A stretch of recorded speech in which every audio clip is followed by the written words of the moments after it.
So today I'm going to do Moses Moody for my player profile. This is the first, I guess, player that I'm going to cover that's just by himself. And from here on out, we're just going to do single players one at a time. And so obviously Moody was a player that we had high hopes for last year coming off the playoff run he did in 2022, his rookie season. He had a very rough start to the season. Steve ended up kind of benching him, and he kind of lost his footing in the rotation early on. And he had a very up and down regular season, but in the playoffs, once again, he showed that he's a playoff riser. He's a guy that hits big shots, makes big plays, and can be a reliable rotation piece in the biggest moments. So he is still young and developing, but this is a player that I have high hopes for next season. And even though he's had a tumultuous couple of years because of, a logjam in the rotation with Jordan Poole and Clay, with Dante last year, I still believe that there is a place for Moses Moody on this team, a consistent role. And part of it's on him to do the right things and to play a certain type of way so he can get on the court consistently. But it's also on Steve Kerr to give him a chance to play through his mistakes, develop, and learn as each game goes by so he can be prepared for the playoffs and whatever comes his way. So we can start with his stats last year. He played 63 games, averaged about 5 points, around 2 rebounds and an assist on 48, 36, 70 splits. So very efficient. 48 from the field is very efficient, especially for a player that's a wing, 6'6". 48% of the field. And if you noticed, he did a really good job. So I think the biggest difference between last season and his rookie year was his ability to cut off the ball and understanding how to position himself on offense so he can be effective in different scoring opportunities. His shooting percentage from three remained the same, around 36%. But the jump last year was actually his field goal percentage. In his rookie season, he shot about 43.5% from the field. Last season, like I said, he shot about 48%. So that jump is something that's worth noting, and it's a definite improvement. It's a mark that is encouraging because if you look at his skill set, you look at his strengths and weaknesses, he's not really supposed to be shooting 48% from the field. But a lot of it had to do with the fact that he understood and learned how to play off of Steph and Clay in many lineups. So now you look at his playoff stats, which I put down below. He played 12 games in the playoffs, about 13 minutes per game. And you see right here, 6 points that he averaged, around 3 rebounds and an assist on 54% from the field, 59% from three, and 92 at the line. So noticeable rise in the playoffs from an efficiency and production standpoint. You look at in terms of points and rebounds, right? And this is something that we kind of noticed from the jump in the Kings series. Like, his activity on the glass was something that really kept him on the court to begin with. In addition to his production, like, the reason he averaged more points was because he was more efficient. He shot better. He shot nearly 6% better from the field and 20% better from three. Now, obviously, sample size is lower, but your eyes don't lie to you. They're not going to deny you. Like, he was a much better player in the playoffs. He made more shots. He was more effective in his possessions, in his spots. And he just had this feel for the moment when he was wide open. He hit timely shots. And that was something that he really didn't do in the regular season, but it's an extension. It's a continuation of what he did a couple of years ago in the playoffs against Dallas, where we threw him out there for stretches, and he was able to turn the tide and shift the momentum of the game around, especially in that game 5 against the Mavs, which we closed them out, closed the series out, and he had a huge stretch in that second quarter. So these are just some of the observations paired with the stats that I provided. And then I'm just going to get into his strengths. the number one thing coming out of college that his calling card was spot-up shooting. And for his NBA career, he's a 36% three-point shooter each of the last 2 seasons. In the playoffs, he's hovering around the 50s. To be exact, he is at 57% from three in the playoffs for his career on about an attempt and a half. So, again, low attempts. I'm not saying the volume is necessarily high, but when you watch him out there playing these high leverage minutes, he is converting and delivering. So he shoots the ball really well in the playoffs, and the eye test matches that. So, like I said, spot-up shooting is his main strength, and playing next to CP3 in the second unit, I believe that's something that's going to help elevate his game overall. I view him as a Cam Johnson type of mold in terms of a guy that can move off the ball, pick his spots, and isn't afraid to let it fly, you know? And so next to Chris Paul, I think CP3 can help elevate this skill set in a meaningful way, not only during the regular season, but also the playoffs. Another thing I noticed this season, and this is particularly a strength that Moody really keyed in on throughout the year, was his off-ball cutting. There was a game against the Lakers, I believe it was game 2 this year, against the Lakers in the playoffs, where he had 10 points, and a lot of which came from cuts. Just his ability to time cutting these cuts off the ball properly, positioning, reading the offense so he's able to make sure that, you know, whether it's a ghost cut or a 45 cut, he can keep the defense off balance and be efficient in his spots. So what Moody was able to accomplish in the playoffs this year is something that was an extension of the regular season where, yes, he was active, yes, he was hustling, yes, he was engaged, but he thought the game at a higher level. He was able to read the defense much better and be more efficient in his possessions as a result. Another thing that stuck out to me, and this was kind of during the Kings series, throughout the year, he really struggled with his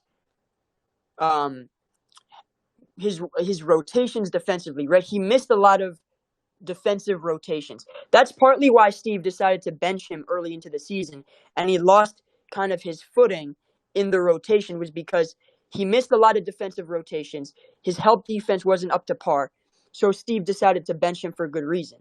Now, in the playoffs, and even towards the end of the season, might I add, in the regular season, he showed much improvement to where I can definitively say he's a good help defender. And we saw this in the Dallas series a couple of years ago as well.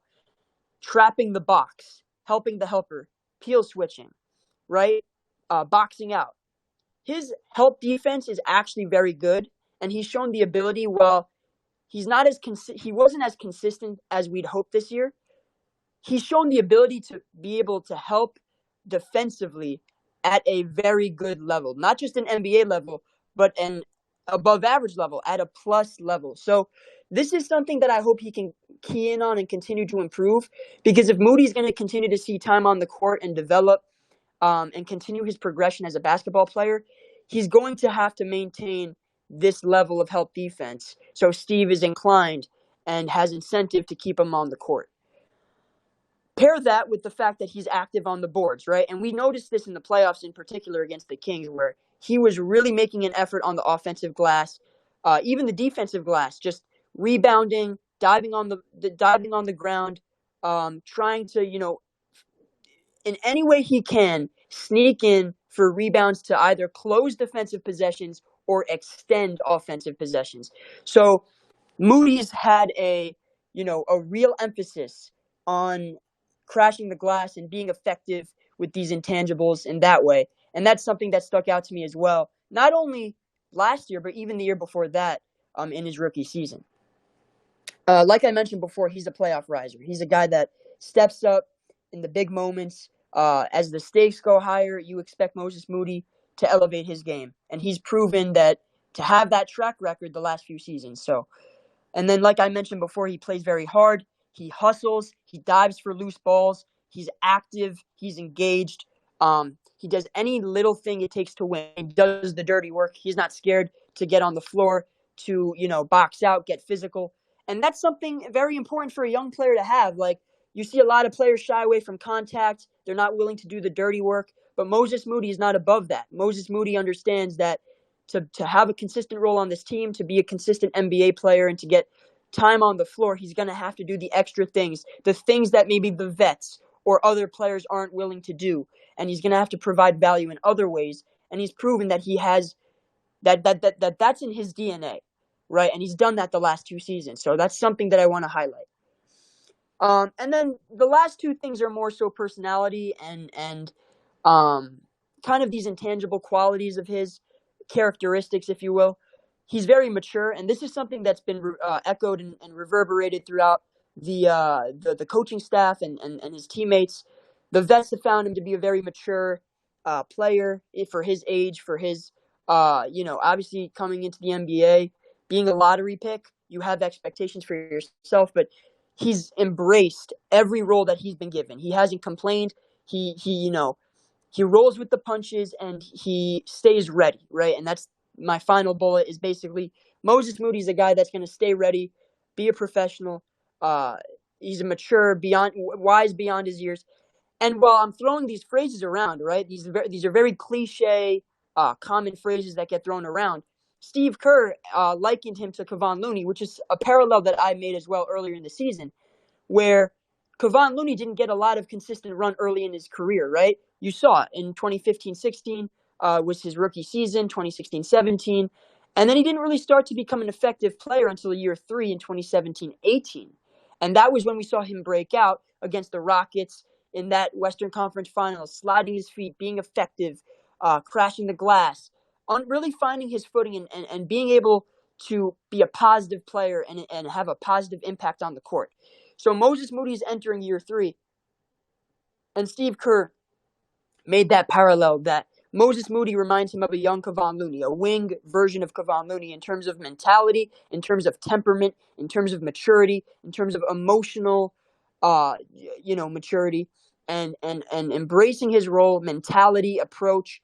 So this is a very important, these are very important qualities to have, especially as a young player on a team that's trying to contend for a title, because when you have a veteran mindset in a younger, talented player, it can, really bode well if, all sides are on the same page. So we've seen flashes, right? We've seen pockets of Moses Moody figuring it out.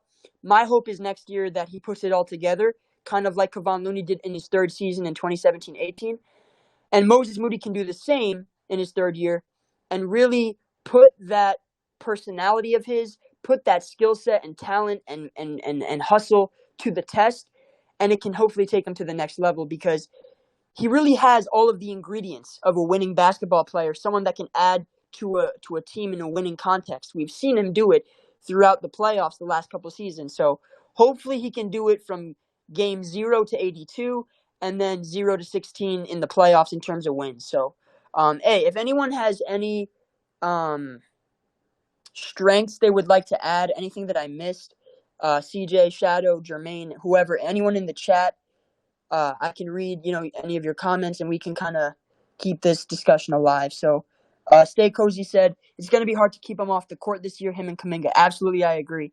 That wing tweener spot is kind of available for Moses Moody and Kuminga to kind of take advantage of it, right? No Dante this year.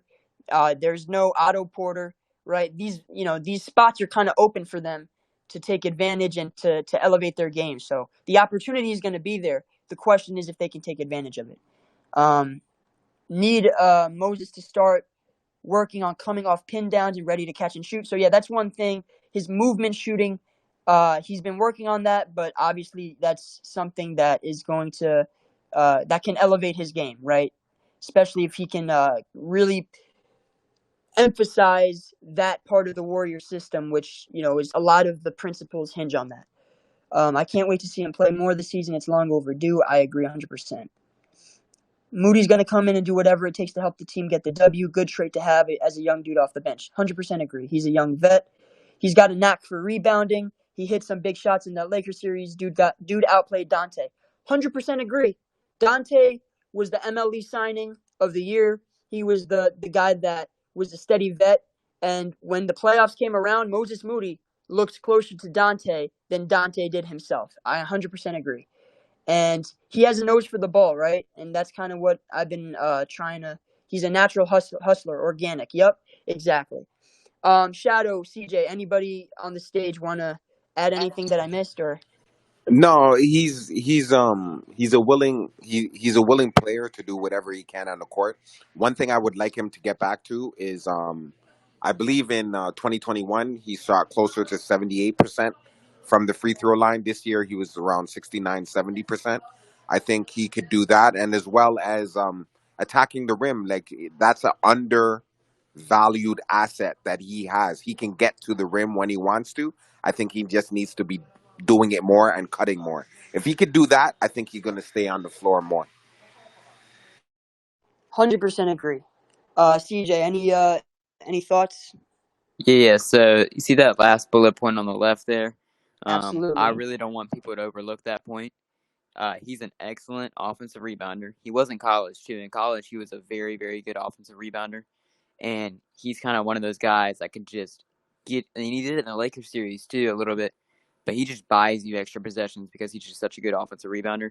So I don't want that to be overlooked by anybody. That is one of his main strengths, in my opinion. 100% agree, and that was quite evident in the Kings series in particular. Um, And Mick said there's room for improvement, but he needs playing time. I 100% agree. It's on Steve to carve out a role for him, give him opportunity, give him extensive run so he can, thrive and continue to develop. Kevin said Moody and Kuminga need to get dirty on the boards this year. I want 4 rebounds a game. 100% agree. I think that should be a point of emphasis going to the season is if these guys want to be on the floor for extended periods of time, they're going to have to focus on 2 things. Consistent defensive engagement, and that's in terms of awareness, on-ball prowess, and connectivity overall, and then as well as keying in on rebounding, right? Rebounding the basketball, boxing out, putting a body on the defense, and really making sure that we're able to close out defensive possessions consistently. So I 100% agree with you, Kevin. We have a well-balanced roster this year in terms of size and age. I agree. Do you think he plays more at the guard or wing this year? That's a really good question. I'm gonna say guard, because I think he kind of slots in as the backup 2 behind Clay, and he can play a little wing. And I'm gonna get into that in his weaknesses, by the way. So that's a really good question. Stay cozy. I think guard because Kuminga and can kind of fill in that wing spot, but that's one of Moody's kind of something that's a little bit of a weakness is his kind of tweener nature, where he's not necessarily a wing, but he's also not a guard per se. There's this, conflict in terms of his athleticism and his abilities, in addition to his position. So that's going to be interesting to see how that plays out. Any thoughts on that, guys? If whether he's a guard or a wing? So I do think Steve Kerr views him more as a 3. And another thing, too, that's interesting, Steve Kerr kind of views Clay more of a forward now. And I think he may see the same thing in Moody. Even though I think Moody's probably better at the 2, he may play him more at the 3 this year, if that makes any sense. 100% agree. I mean, Moody showed the capabilities to play the 3 in the playoffs. I mean, he was guarding LeBron. He was guarding, a bunch of players at that 3 spot, right? He guarded, I think, Rui a little bit. He guarded in the Kings series. I want to say Keegan at times and HB possibly. So he guarded some pretty big wings. And it's like, he has the wingspan for it. He has Yes.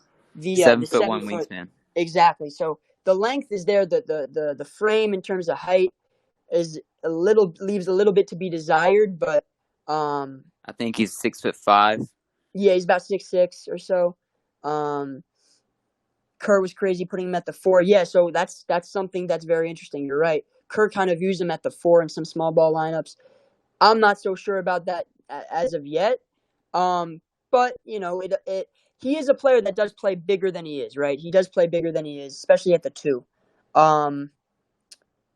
Is he a good no-help defender? You mean so like on the ball? I would say on the ball, it depends who he's guarding. Because, and you know what, let's go to weaknesses. I'm going to touch on this with the weaknesses. So, weaknesses, playing in traffic. I think that was the biggest weakness he had last year. That was one of the main reasons he kind of got cut out of the rotation, was because he really struggled playing in traffic.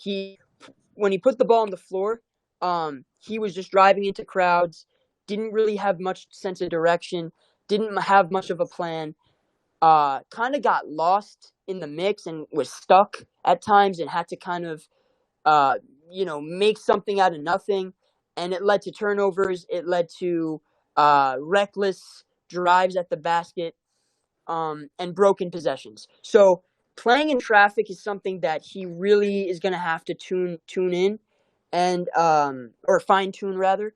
And so if he can kind of focus on film and try to find more effective ways to get into that lane and make something happen, right? Because the idea is correct, right? He has the ability, he has the frame, he has very broad shoulders, right? He does have a solid frame, but he needs to find better opportunities and really hone in on being effective when driving the ball, right? Not just trying to break down the defense, because anybody can try to do that, but what happens when you see help? What happens when the big rotates? What happens when you're on the baseline and you're trapped and the defense uses the baseline as a third defender? Like, you need to have a better sense of direction. And I think playing in traffic was one of the main reasons Steve didn't really like what he was seeing when Moody was trying to attack closeouts, put the ball on the floor and make decisions and make something happen. He just wasn't good enough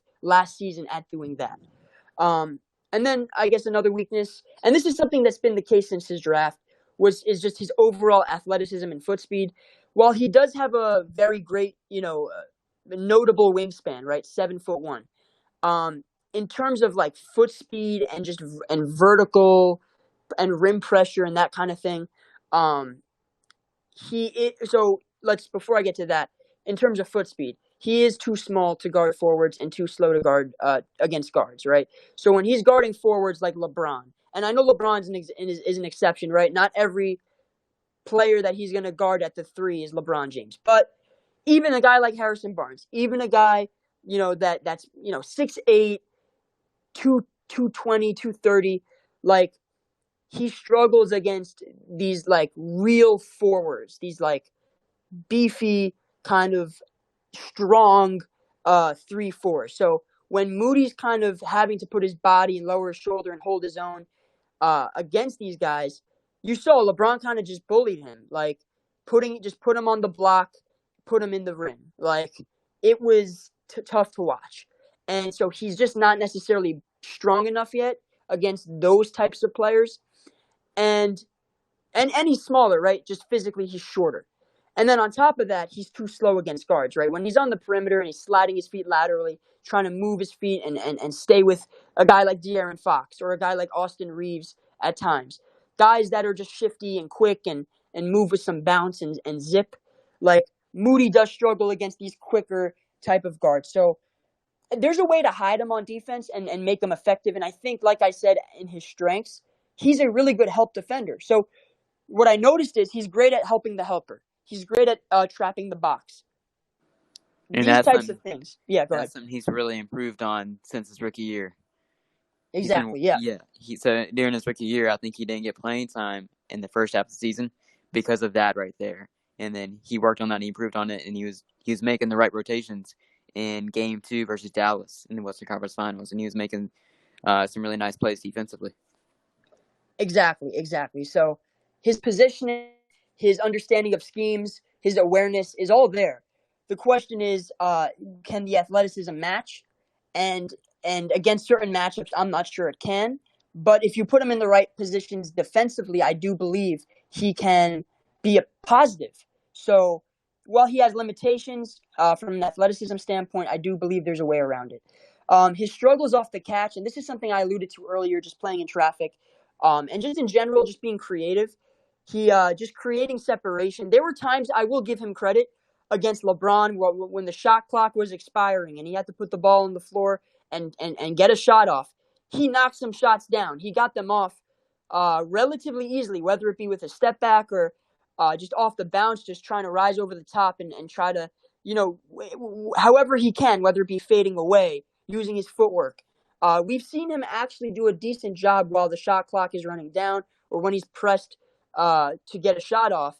He can actually create a little bit of separation at times, but just by and large, in general, this is something he does tend to struggle with, just creating separation, his handle, his ability to just rise over the top and consistently create shots for himself.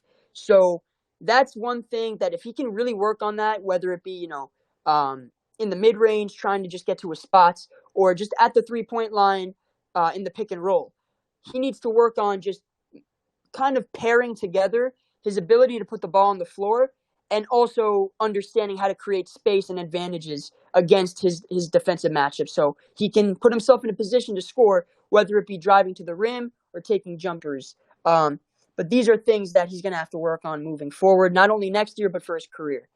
And then decision making off the catch, like I mentioned before, getting stuck in traffic, playing into the crowds, didn't really have much of a plan at times this year. He needs to be more definitive, more decisive, but also more well-rounded in his ability to just make the defense pay off the catch, and especially making the right decisions. There were times where he was just a little erratic, didn't have sense of direction. So yeah, my ultimate point is that if he can work on, ways to improve his game off the catch and off the bounce, that can pay major dividends next season and for the future. Because while the athleticism and foot speed thing is something that he may not be able to correct because it's just a physical trait of his. It's ingrained in his body and his ability and his physical attributes. I do believe that these other weaknesses are correctable. Like he does have a path to improve these other things. Well, guys, what do you think about like just what I listed, and also like what you want to see from his, or what weaknesses you saw maybe last year as well, and what you want to see him improve on? Yeah, so I'll just get this off real quick, and I'll let other people talk. But in college, his self-creation, like you said, like playing in traffic and creating for himself off the bounce, like he really struggled with that in college. So it's not something that just popped up when he got into the league. This has been something like that has been a weakness of his for a while. And can he improve it? Like, sure. It'll take some work though, because I mean this has been like a consistent thing with him. 100% agree. What's up, Lindell? How you doing? Good, man. This is good stuff. Love that the chat is chiming in a bunch about what they've seen. You even reminded me of some things that Moody has been doing that I've kind of been encouraged about. But I'm good, man.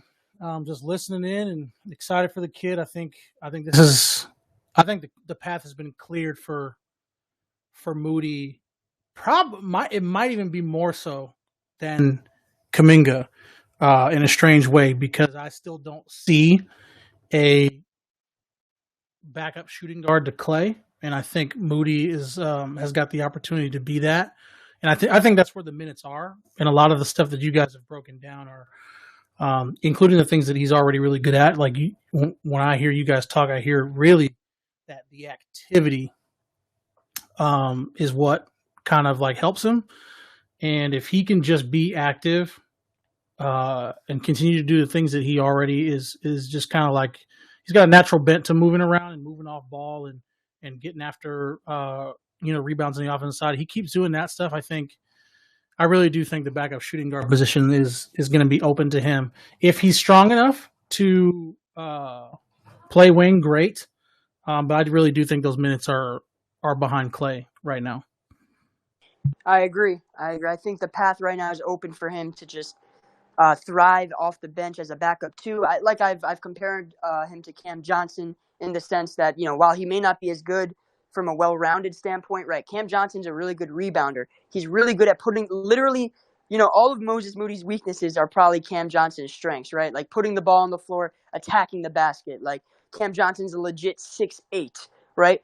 But and Cam Johnson can play the 3 and the 4. But I will say Moody has some abilities that Cam Johnson may not be as good at, and in particular, just spotting up, right? Like Cam Johnson can shoot the ball for sure, but Moody is shown in the playoffs, in particular, to be a playoff riser and a guy that can really knock shots down at an efficient clip on low volume, right? So, Moody's shown some flashes, especially as a cutter, right? I like his ability to cut as well. Cam can definitely cut, but Moody's timing and his learning and process in terms of that, because Cam has been put on the ball at times, creating, and that's his advantages. But Moody, I would say his ability to just cut off the ball and pick apart a defense, especially something that he took a step in last year, 45 cuts, really making the effort on the offensive glass to box out, and even those ghost cuts. All of these things, are improvements, and these are things that he can carry forward.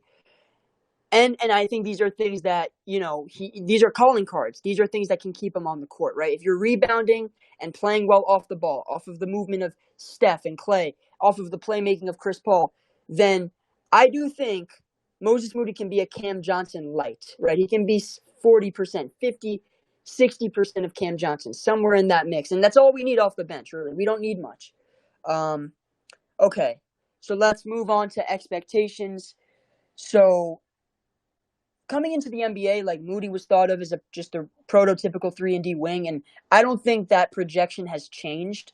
Like, I still think he remains in many people's eyes as the prototypical 3-and-D wing for us. Like, he's going to be a guy that defends. Now he may not be on the ball, right? He may not be sliding his feet against the elite guards, or he may not be, trying to absorb bumps against the elite wings. But on defense, he can still be a positive off the ball, help defense, crashing the glass, that kind of thing, being a connector and connecting lineups, rotating on time, all these things. If he can just, hone in on the positioning, the anticipation, understanding scouting reports, filling in the margins, things that he can control, there's no reason Moses Moody can't be a positive defender. So I still view him as a prototypical 3-and-D wing next season, and those expectations remain the same until he shows consistent ability to be a shot creator, or to, add different wrinkles and facets to his game that suggest otherwise.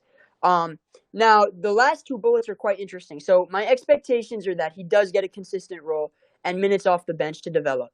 And I do believe he'll be playing consistent minutes. Like last season, he was on and off. He was in the rotation at times. At times he wasn't.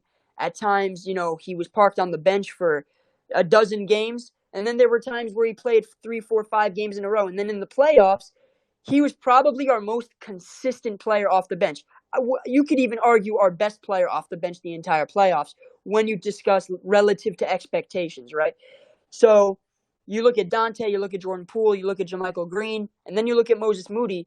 Moses Moody's probably performed the best out of the bunch. So yeah, I mean, I do think he deserves, and I think the spot, just given the structure of the roster, he will have a consistent role. He will have consistent minutes this season at the 2. And I believe that it should not only be to continue what he's proven he can add in terms of value, but also to develop and to progress at what he needs to improve on, right? So when we talk about that, like when Steve was kind of parking him on the bench last year because he was missing rotations or because he was struggling at times offensively putting the ball on the floor, Steve is going to have to be more liberal with how he, how he decides with the rotations, and needs to allow Moody to play through his mistakes. And so I believe this season, even if Moody does have a stretch where he, struggles at times, or may not make the right play and has a bad stretch, whether for 1 game, 2 games, 3 games, I still think Steve is going to give him those opportunities to play through it. I think last season, Steve, he's kind of spoke about it, that he failed connecting the team last year, and he failed at his job, essentially. And part of that was getting the young guys up to speed for the playoffs, getting them prepared so they can contribute in a meaningful way.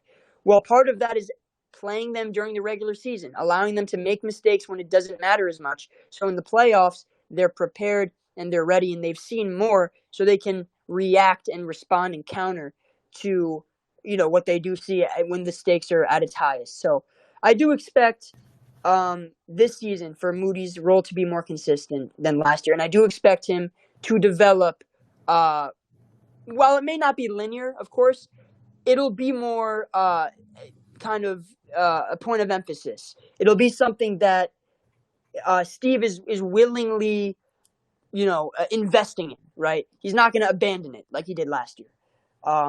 If Right. you have anything to add to that? Well, so I think the thing that I'm excited about the most, and it's so crazy that the bar is this low. And What's going on, guys? what's up? What's up? What's up, Mad? So, Um, what I think is, Oh, oh, go Lindell's. ahead, go ahead, bro. No, you're good. You're good. I think Lindell's audio. Lindell, you want to come back up because I think he might not be able to hear you. all right, give me 1 second. In the meantime, Matt, if you want to go ahead. Yeah, go ahead, Mad. If you're there. Yeah. So, what I'm saying is, in these preseason games, Kerr really need to make a point to get these young guys started because, for me, it's more so a rhythm thing for them. They at least need to try to get to a rhythm because this is why you have the preseason game. The big three or stuff shouldn't even be playing heavy minutes or anything to start the preseason games. They should just test out. Steve Kerr should test them out to see what level they're at and how intense these guys are at. That's a good point. Lindell, what were you gonna say?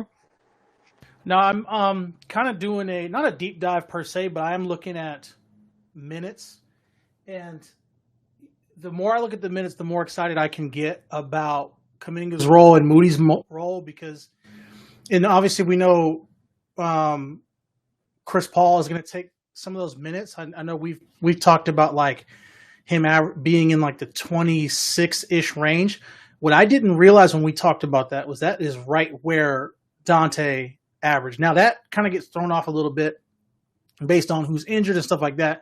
But Dante averaged about 25, 26 minutes last season. If Chris Paul averages around that, we can even round up to 28 if we want to. If you take out JaMychal Green and Jordan Poole, that is, I believe, around 45 minutes per game. And I'm excited to be able to see a combination of Kuminga and Moody kind of fall, and obviously Sarge is there too. But I'm excited to see where a more consistent role benefits them because we know that the minutes are going to be there. And again, I think Sarge could play more than I originally thought. Like the more I pay attention, the more I'm like, man, he's got some lineup versatility. But just between, I think JaMychal was like 13 or 14 minutes, and then Jordan Poole was a solid 30. And what's crazy about that 30 with Poole is that's 30 consistently until the end of the season. There was a stretch there where he was averaging probably like 22, but he legitimately averaged 30 minutes over the course of the season, even after like Clay was playing more consistently. So yeah, it's they've got a pretty clear path between Kuminga and Moody in particular at the 2 spot, and I'm hoping as well that he's gotten strong enough to play some wing because asking him to do Andre Iguodala things last season was a little bit unfair to him, and we get to go into the season with a lot more clarity, I think, overall. But with these 2 guys in particular going into the season, that's pretty dope. I can get excited about that. Yeah. And when you look off the bench, so off the bench you're gonna have CP as the 6th man, hopefully, right? He's hopefully gonna be the 6th man. Yeah, easily, yeah. Yeah, and then after that, I mean, what is it? Kuminga, Saric, Moody, GP2. So Moody should definitively be in the 10-man rotation. I think personally he can go as high as the 8th man, probably around the 9th, 10th man. But he can be as high as the 8th man in my opinion, and that's really good. And that should lock him in for at least 15, 20 minutes a game. And that's really encouraging because all these young guys, they need minutes and they need opportunity or else they're not going to take these leaps. So kind of looking at that, looking like, hey, Dante's gone and Moody's basically going to be taking most of his minutes. That's really encouraging because I think Moody can be really good one day, and eventually he's going to need a good opportunity, and I think this is the year for him to get that opportunity and take that leap.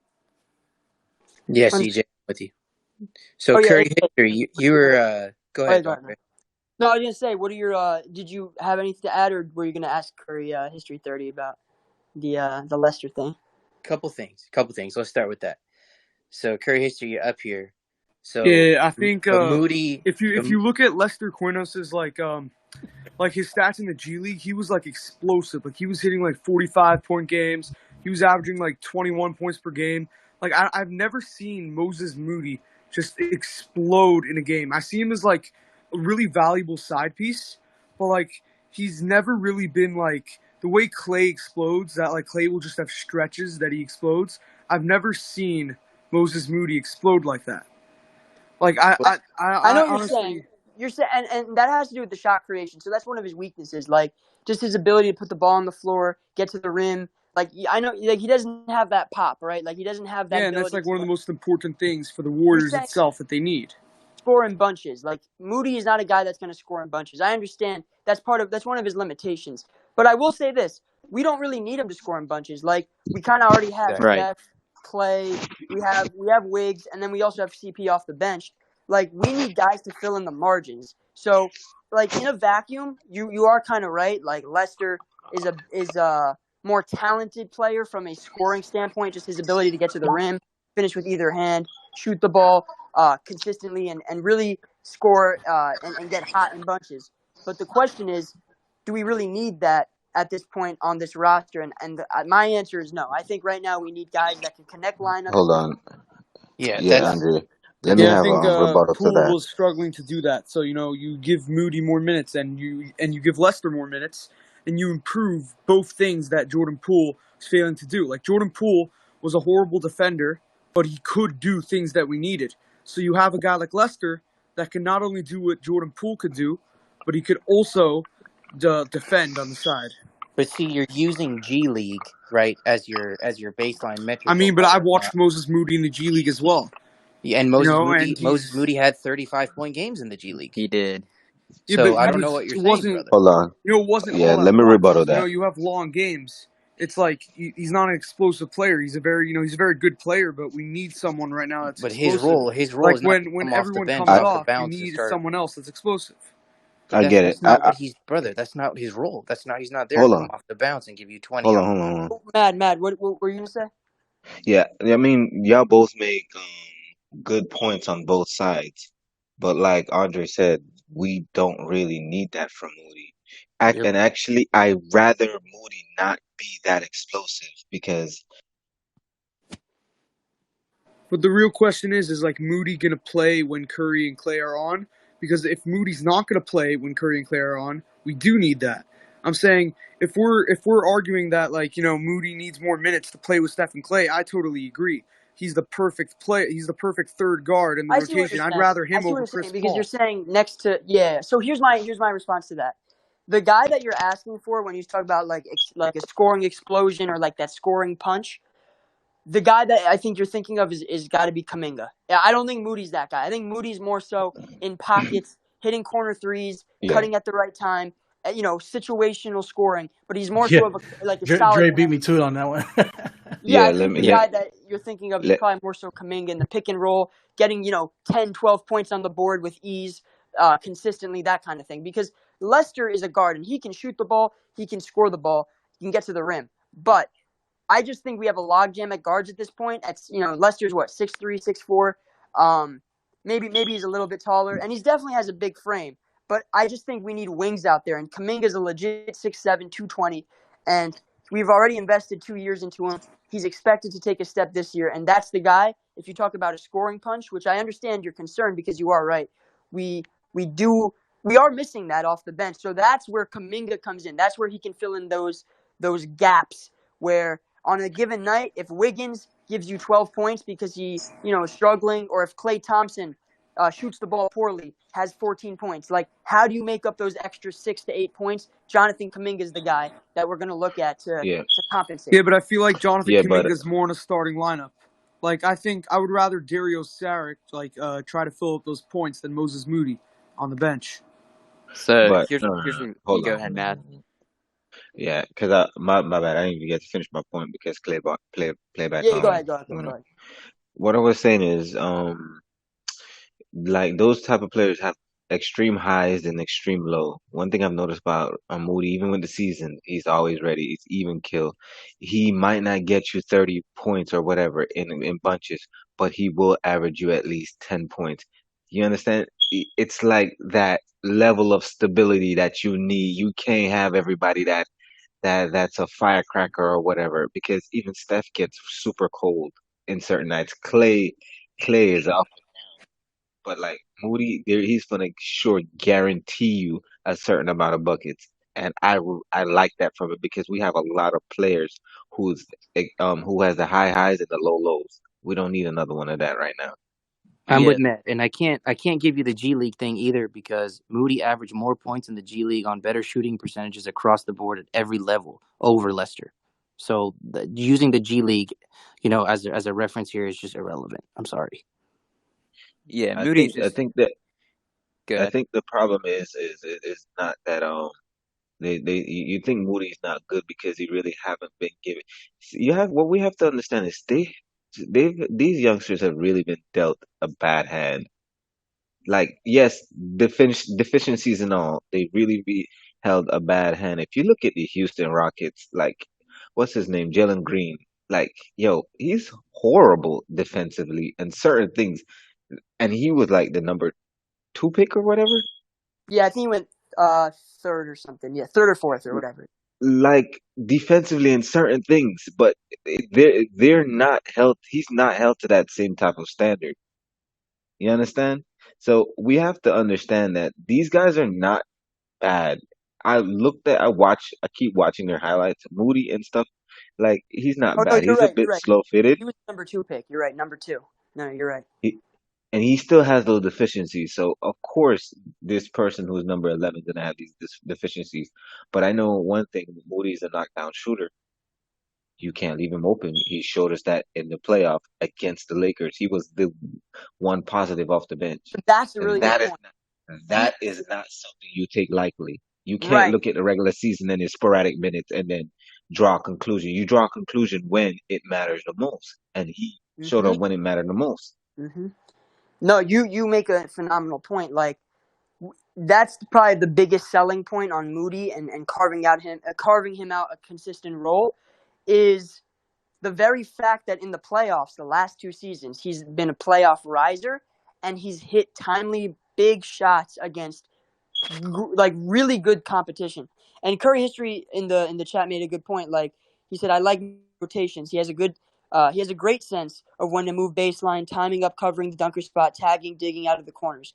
Exactly. I think that experience being in the system for a couple of years, being part of these high leverage moments, being part of these moments where you have to you're down by 3 or you're up by 4, and it's the second, third quarter, even the fourth quarter, and you have to hit a shot, because the defense rotating and they trap Steph. The ball finds you, and Moses Moody has shown the ability to not only knock that shot down, but not be scared to shoot it just in the first place. Like, whether Hmm. Moody makes or misses those shots, there are players like Harrison Barnes.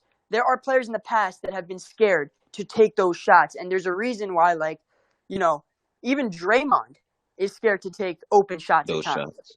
So I agree. we've seen and Moody steps right in, and even if he were to miss them, the very fact that he understands that I'm open and I'm a shooter and I have the confidence to take this shot in this moment, that's a huge encouraging sign. And also Kaminga is very similar in that respect too. Like, we've seen Kaminga play limited minutes in the playoffs, but he's also produced at a decent clip. It's just the problem is he hasn't been as effective in his spots due to lineups, due to experience, due to skill set. Honestly, like his skill set, if now having CP3 next to him, that can really open up his skill set, like really amplify his strengths, his ability to roll. And see, I view Kaminga. I used to make the parallel between Kaminga and Mikal Bridges because they're both 6'7", 6'8" wings, and they have similar POA abilities and all that.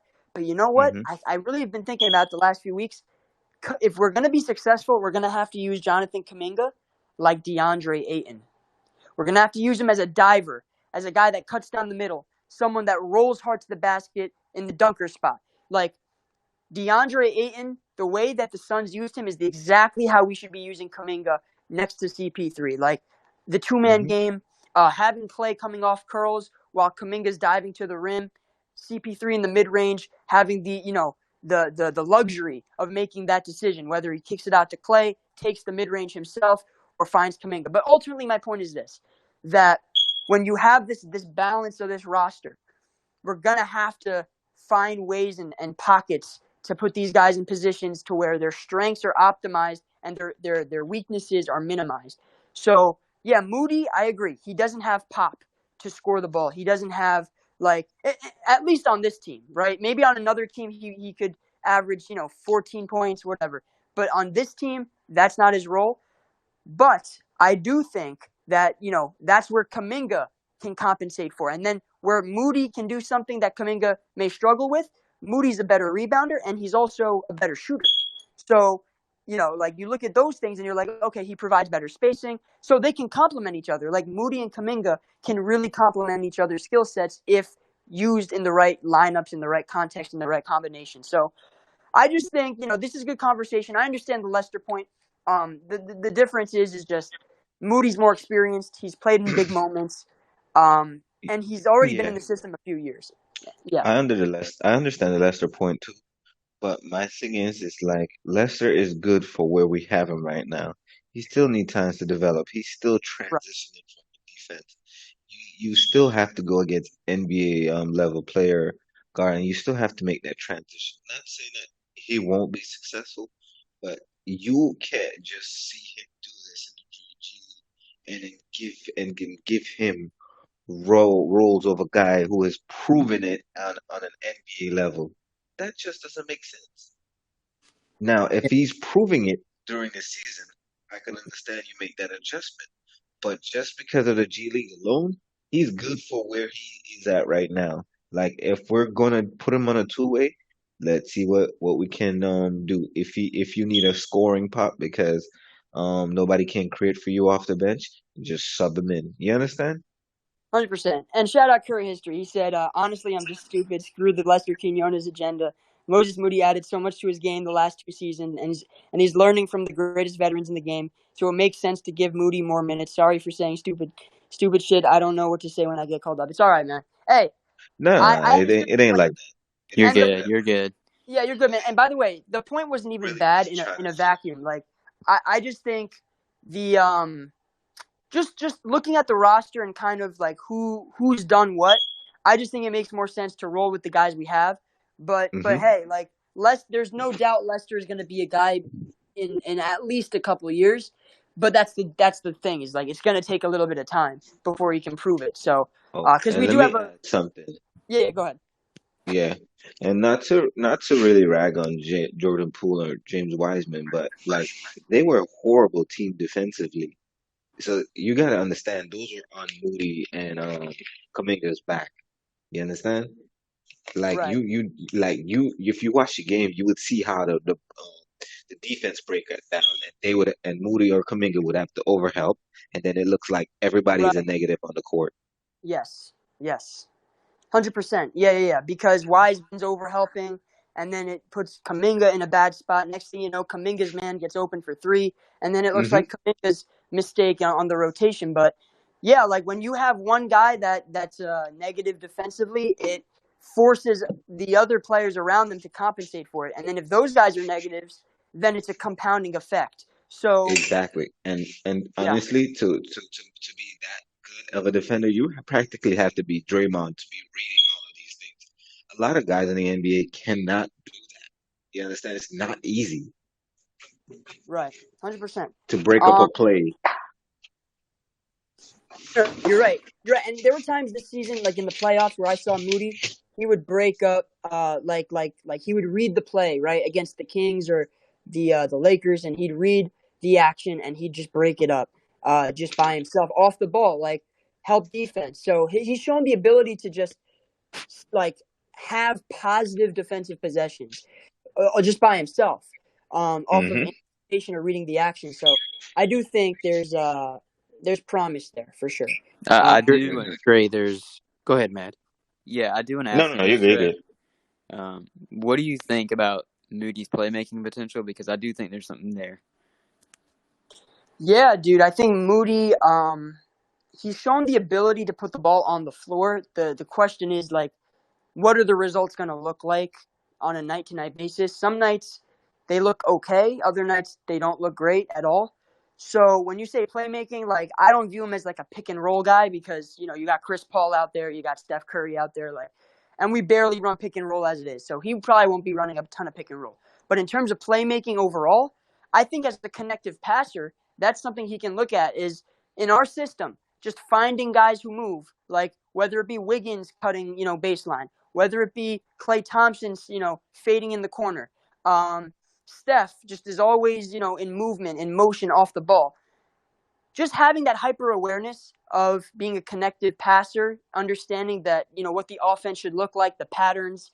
If he can just key in on that, as opposed to just on ball stuff, like think about it. Like in advantage situations, if Moody can just make the right reads, I think that would be a huge step for us because that's all we really need from him. We don't need someone that's going to, create openings for, guys off of the ball. Like we have Chris Paul for that and we have Steph for that. But and even Draymond, right? But what we do need is our guys who can catch the ball when they trap Steph, right? So you're going to see teams trap Steph. And when they trap Steph, if you have the ball in your hands and you don't know what to do with it, that's a problem. So if Moody can be in a position where like, let's say Draymond has the ball and he kicks it out to Moody, and Moody's open in the corner, he sees a defender close out. Moody puts the ball on the floor and he can make a play, whether it's a dump off to Saric. Let's say he dumps it off to Saric. That's the stuff I want to see, the connective stuff, like attacking closeouts, out of the traps. Can he just be a connective passer, knowing what to do with the ball in the system that we run? That's what I'm looking at as a playmaker. Yeah, and one of my things that I saw in Game 4 when he closed that game, when he in the fourth quarter, there were times where he just had the ball and at the top of the key or whatever, and he just didn't know what to do. Like he was indecisive. Like he could have gotten it to Steph, and he just looked off Steph, and then he looked elsewhere. Like that's one thing that really kind of stuck out to me. And even though like he was closing that game for a reason because he was playing well and he was doing playoff stuff, but like there's like one play there in the fourth quarter where he had the ball and Steph was moving and he just didn't pass it to Steph. And like that indecisiveness to me like kind of stuck out a bit, and to me it kind of concerned me. But I do think he can he can do stuff playmaking wise like you just mentioned. And if he can like improve that like 0.5 basketball, like that'd be huge for us. 100%. Hey, shout out Shadow. He made a good point in the chat. He said, guys, all the offensive stuff is cute, but we need everyone to help Wiggins, Dre, and Loon defend. We need to be a top 8 on the defensive end or zero chance of chip. I 100% agree. So we're talking about playmaking and shot creation and all that, but ultimately, if Moody's not a positive defensively, none of this matters, right? Like, we need him to be a good help defender, which he's shown the ability to be. And then we need him to be neutral, at least on the ball, right? One-on-one, holding your man, just be a neutral. Obviously, against certain matchups, it's going to be a struggle against big forwards or against quick guards. But if Moody can just, maybe he's not a point of attack guy, but if he gets called up, just be a net neutral. But if he's in the help position, we need him to be a net positive, right? We need him to be a plus defender in those situations because if he can't connect lineups defensively, then we're going to be playing at a deficit. And so if we play at a deficit, then you're asking Chris Paul at 39 years old to be Jordan Poole last year and have to overhelp and defensively just be out of position and out of sorts. So we're going to need the young guns, the Kumingas and the Moody's to really key in and lock in defensively from a discipline and from a awareness standpoint. Shadow, do you want to expand on that point? Because I'm just saying it was the off ball stuff. Kaminga, two reasons why Kaminga didn't play. His off ball defense was atrocious, and his rebounding was atrocious. The main reason why Moody didn't play is not because he couldn't score or his offense was bad or anything like right. that. It's because of the off ball defense. He was terrible. Missing Not as defensive bad as rotation. Poole, but Right. he was on his defensive rotations. He was terrible. Now in the latter part of the season, right? He showed some promise, and also in practice, he was showing communicating, speaking, pointing out rotations, doing those things, and Kerr decided to give him a shot. And Kerr is a specifically matchup oriented guy. So Moody may not see a game, but Corey Joseph may play because you're playing a veteran team, so he's going to lean and trust Corey Joseph. Or he may be playing a real athletic team like OKC, so he's going to play Moody over Corey Joseph because athletically you need athletes on the court. So it's just all matchup intensive. And I love the Lester points and I love the Moody points, but if both of those guys do not play defense, it's not happening. Like Anthony Lamb was terrible, but he wouldn't miss defensive rotations. Right, right. Rarely. You understand what I'm saying? There was times he would give up the corner three, but Steve's defensive rotations are to give up the corner three because they'd rather give that up than a layup or anything else on around the perimeter. So I'm just letting you guys know, like, Dre, this is fabulous and excellent points on Moody. You guys are spot on. But if Moses Moody does all the things that you guys said, play make, put the ball on the floor, create rim pressure, he's still not seeing the fucking court, bro. If Not he's one not minute. defending, and I If he's agree. not defending, he's not seeing the court. 100%. And that's a point that you made, and I want to echo that. You're right. Like, it at the end of the day, I would rather have Moody not improve on any of these facets, whether it be playmaking or shot creation or any of these things, if it means that he's going to be a plus defender. Like, if it means that next season he's going to be a guy that you can put on the court and trust that you're going to win those defensive possessions, even if he's the same player as last year offensively, even worse. Like, I'm taking that because at the end of the day, like Shadow said, we need connective pieces as much, probably more defensively than we do offensively. Like, we need more connective defensive pieces than anything. And that's on, really, like I said, Kuminga and Moody to fill in those gaps in the second unit. So absolutely, like, it starts with defense. And missing those rotations early in the season were a bad sign, and that kind of got him parked on the bench for extended periods of time. But eventually, he found his way in the rotation. He was more consistent with his reads, more aware with how to defend in space and help, the helper, all these concepts, right? Picking them up, like you said, vocal in practice, communicating. So these are the things he's going to have to really emphasize to be on the floor consistently. So that's 100% a fact.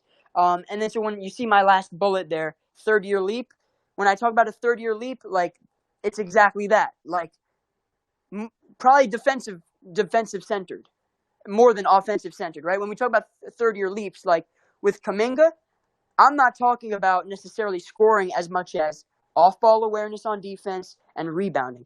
With Moody, I'm not talking about, shot creation and rebounding and playmaking and all this stuff as much as I'm talking about sliding your feet, being in the right positions defensively, so that you hold your own, so Chris Paul doesn't have to overhelp and put his old age at a bad position, and then every game those things add up, right? And then they add up. So you want, to keep stable units, stable lineups, so we don't have to compensate for deficits right off the rip, right? Because Jordan Poole, James Wiseman, JaMychal Green, these guys were negative defenders, and so when you have all these ingredients on the court and it's not working, it's not blending, it's not mixing together, like, next thing you know, it just comes out, it's just a poor product. So we need guys to just be connected, play with pace, with connectivity defensively, and that's where it starts. So 100% agree. Anyone, like, any other points to emphasize or echo? Just to echo that, Dre. Yeah. I think that, like, in terms of a leap for Moody defensively, if Moody can get to a point this season where he's providing Chris Paul some relief on ball on defense, that's when it starts to really start moving the needle, right? Like, yes, especially with him, right? We know what he can do. We 100% know what we can do, but we want to try to conserve him as much as we can, especially going into the postseason. So if he picks up the on ball as well as just understanding the rotations off ball, and you can kind of put him at the point of attack when you have Kuminga at the 4. You can have Chris Paul kind of on more spot up shooter 2s, right? That's where it's like, okay, Moody, okay, now you're really playing yourself into some minutes, right? So watch that. I think 100% agree. that's going to be And that's something even that no, and you're exactly right. And even to expand on that point, so when we talk about defensive concepts like funneling, right? You know, you're funneling, you're lock and trailing, right? That was something Dante was phenomenal at. And part of why he was really good at that stuff was because yes, playing Lopez, you're funneling the guard to Brooke Lopez, who's a 7-footer and can block shots, right? Now, Kevon Looney is not necessarily that, but he is a guy that can be, play vertical. Draymond is very similar. He can deter shots at the rim. So we still have solid presences at the rim. If Moody can just not allow guards to blow by him with ease, but instead lock and trail effectively or funnel them to spaces so that he can kind of rotate and recover and then, kind of scramble on defense. Like, at least try to have some plan going in, because there's times where Moody just gets beat and then everything is just broken top to bottom and it just leads to immediate breakdowns. So it's better to kind of have like, okay, I'm going to funnel him to Loon, then I'm going to, close out on the shooter in the corner, and then if I can recover to the wing guy, the guy on the wing, if Draymond makes that rotation, then there'll be 6 seconds on the shot clock. And then if you know what I'm saying, and then you can kind of help each other out, peel switch, all those things.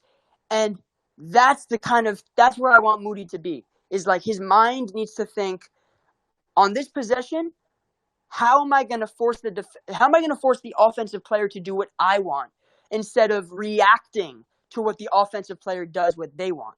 Because that way you kind of have more of a sense of clarity as to how you're going to react to the breakdown. Because at this stage in the NBA, there's almost going to be a breakdown on every possession. On almost every possession, you're going to have a breakdown. Why? Because there's a ton of great players, right? When you're playing Devin Booker, it's hard to stay in front of him. He's very strong. He's very skilled in the pick and roll. You have to make decisions. Are you going to trap? Are you going to hedge? Are you going to ice? What are you going to do, right? So any way you slice it, you're going to be at a disadvantage. The question is, are you going to dictate what that disadvantage is so you can at least have some level of proactive, just being able to think the game and rotate on time?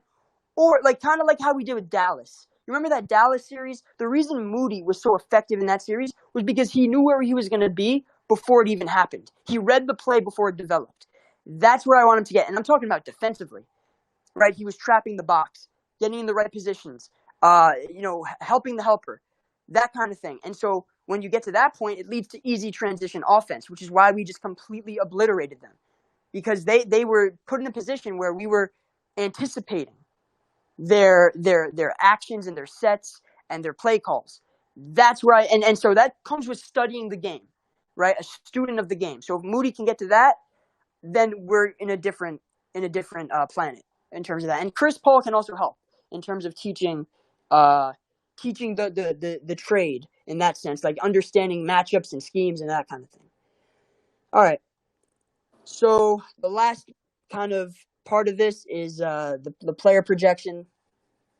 So I have him at about 18 minutes per game, 7 points per game or so, about 2 rebounds, an assist, less than a half a steal on 48, 38, 77 split. So you guys think these numbers are too low, too high?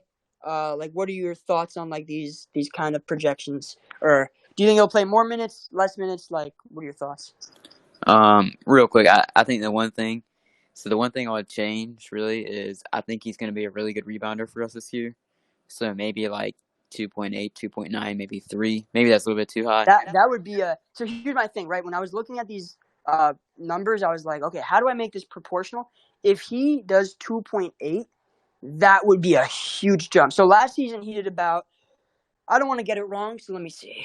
He did about I think it was mid 1, mid 1.5. Yeah, 1.7. Okay, 1.7. So I have him about half a rebound more. So if he does a full rebound more, that's pretty impressive. That would be a big help. Think about that now. Over the course of 82 games, an extra rebound. And even if he plays 50 games, that's 50 extra rebounds. So, and that's not impossible. What you're saying isn't even impossible. It's very possible that he averages, 0.8, 0.9 more rebounds a game. than he did last year. So yeah, no, like the rebounds might be even higher. So people are in the chat are saying at least 10 points per game. I don't think that's impossible either. I think it's very possible he gets to around 10 points. So last season he averaged 4.8 points. So that's like a tick under 5. So my prediction is that he'll be a tick under 7. But who knows? He might be. See, I view Kuminga as more of like the scorer in terms of like that second unit, just the pick and roll threat, the guy that's going to be, in the paint, getting easy looks. But there's 100% an opportunity for Moody to be a 9 or 10 point game, 10 point a game scorer, because he has the skill set and he's going to be playing next to one of the greatest playmakers ever.